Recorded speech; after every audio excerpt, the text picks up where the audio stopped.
My name is Janet Park, and I create art using fractal and other algorithmically generated shapes and textures.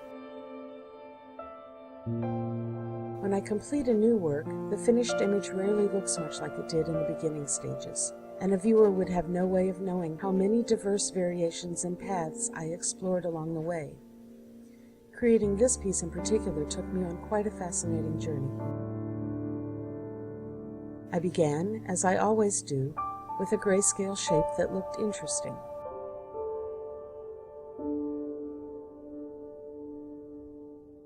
I chose warm and earthy hues for my initial palette of colors. Of course, there must be texture, lots of texture.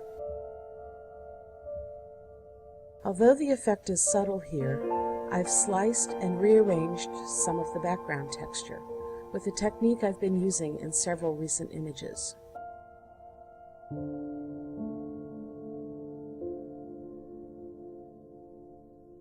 I added some lighter tones to create contrast and interest, and some deep blues.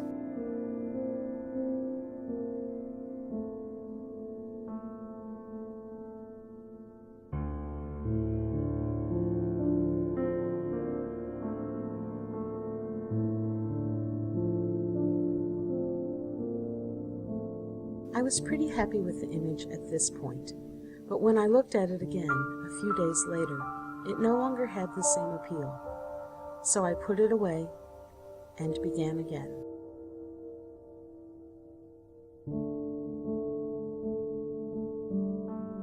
This new starting place is related to the first one, but I manipulated the shape before adding color.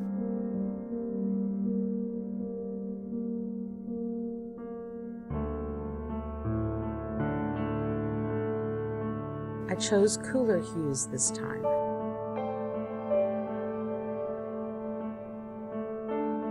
But then, my color sensibilities wandered all over the place.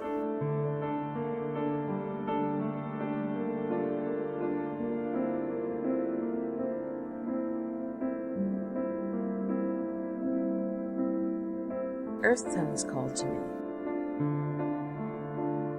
And then some uncharacteristic pink worked its way in.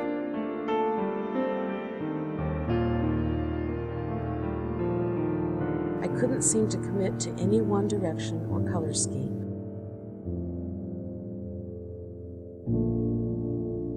It was time for a new approach. I have a fascination with the feeling of discontinuity in my daily life, and I find myself trying to express and work through this in my art. So I began slicing and rearranging, the foreground this time, which has the effect of disguising or obscuring any real focal point.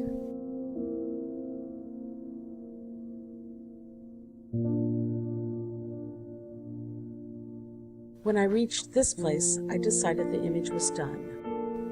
Yes, the palette had branched out into every corner of the rainbow, but even with the discontinuity of shapes, it felt like a finished piece, until I put it away for a few weeks. Again, after the emotional high of creating the image had worn off, I was dissatisfied. I had the feeling there was much more to be explored and discovered. So I began turning off layers and removing elements that didn't work. I also experimented with how much delineation to give the panels. I wandered aimlessly around my palette, looking for inspiration. I tried emphasizing the greens,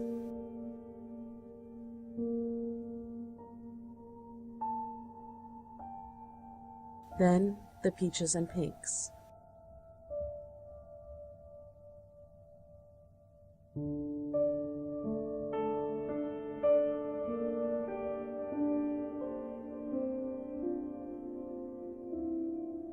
When nothing else seemed to work, I tried changing the aspect ratio.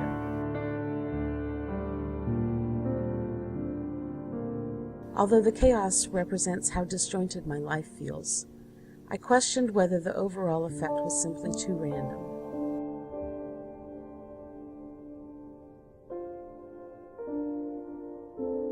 I slowly worked my way back to warmer reds, golds, and greens, and tried to make myself stay there.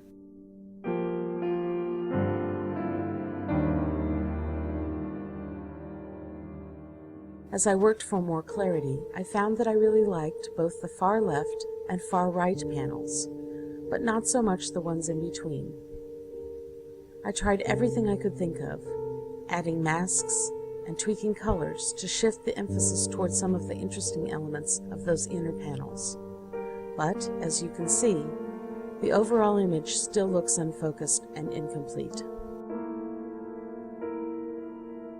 I tried filling in some of the empty panels, and quite liked this look. But even as I sent this potentially finished version to render, I continued to play, adding blue discord again, and emphasizing one of the central shapes with yellow. I added different textures, and I argued with myself, as I had all along, about whether the image had a focal point, or whether that even mattered. I distracted myself from addressing those concerns by playing with the rich colors and tapestry-like textures. Then I thought to try white on the central figure, and with this change, I knew I was on the right and final path.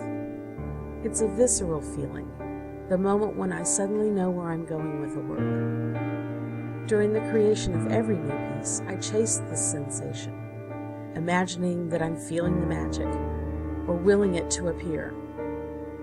But epiphanies don't come on command, and I must continue patiently working, tweaking every possible variable, and often putting the image away and coming back with a new perspective, until I have explored everything the work could possibly want to be. Now that I had a clear idea where I was going with this image, it was just a matter of refining the details.